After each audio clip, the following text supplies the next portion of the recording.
La vie il y a 100 000 ans. Comment les Néandertaliens ont survécu et prospéré le vent était une lame.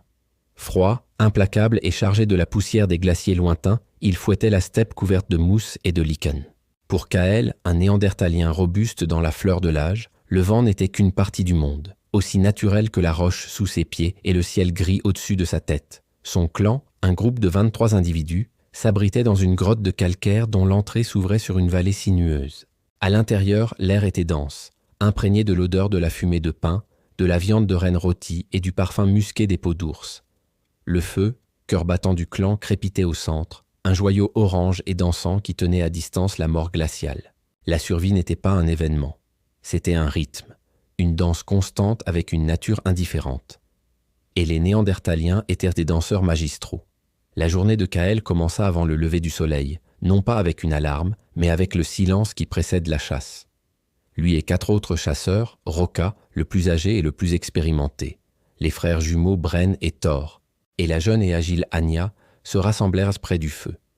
Leurs outils n'étaient pas de simples pierres. C'étaient des œuvres d'art fonctionnelles, créées grâce à la technique moustérienne.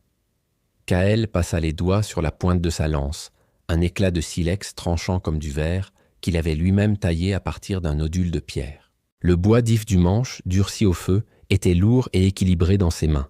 Ce n'était pas de la chance, c'était un savoir transmis à travers d'innombrables générations.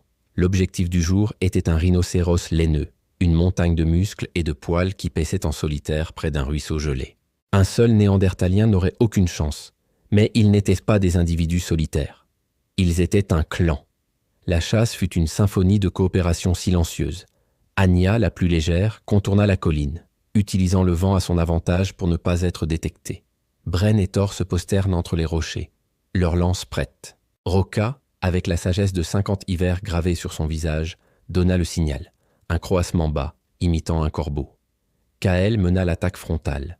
Il ne courut pas imprudemment. Il avança d'un trot calculé, son corps trapu et musclé parfaitement adapté aux explosions de force. Le rhinocéros renifla, tournant sa tête massive. C'était la diversion dont ils avaient besoin. Sur le flanc, Bren et Thor s'élancèrent, plongeant leurs lances dans les hanches épaisses de la créature. L'animal rugit de douleur et de fureur, pivotant pour leur faire face. À cet instant précis, Kael et Roka attaquèrent de l'autre côté, visant la zone vulnérable derrière la patte avant. Le combat fut brutal et court. La lance de Kael pénétra profondément. Le géant préhistorique tituba, tomba à genoux et finalement s'effondra dans un bruit sourd qui résonna dans la vallée. Il n'y eut pas de cri de victoire, seulement le bruit lourd des respirations dans la brume glacée et un respect silencieux pour l'esprit de l'animal qui leur donnerait la vie. La prospérité ne venait pas seulement de la chasse, elle venait de ce qui se passait après. Ramener la carcasse fut un effort monumental. Mais dans le clan, chacun avait un rôle. Les femmes et les anciens vinrent à leur rencontre, apportant des couteaux de pierre pour commencer à dépecer l'animal sur le champ. Rien ne serait gaspillé. La viande fournirait de la nourriture pour des semaines. La graisse serait fondue pour alimenter les lampes et imperméabiliser les peaux.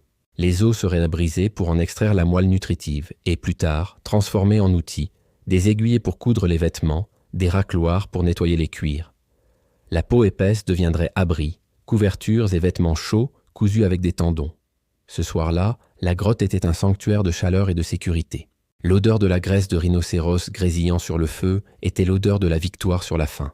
Pendant qu'il mangeait, Roka soignait une coupure profonde sur le bras de Thor. Il ne recourait pas à la magie, mais à un savoir pratique.